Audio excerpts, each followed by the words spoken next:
Ayan o, bit-bit niya isang box. Oo, galing na. Sakto pa umalis tong dalawa. Ayan o. Ibig sabihin sir, yung hinahabol na ako, nandiyan pa siya. Hindi, nakalabas na din to. Saan niya kinuha yung cellphone? Plastic niya. Ayan o, ineko pa po. Saan niya dinikwat yung cellphone? Paglabas niya, sir.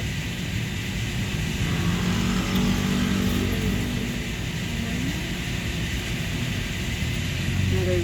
Sino yun yung pumasok na yung kasama niyo? Hindi po, nasa labas na po ata kami. Ang labas na kaya? Sa labas na tayo. Nakakapa po ako ng kulay pula. Ayan o. Dadamputin niya yung cellphone niya. Silip muna sa counter. Okay, nag-charge pala tong bata. Ayan o, kinuha. Okay, kinuha na. Ayan o.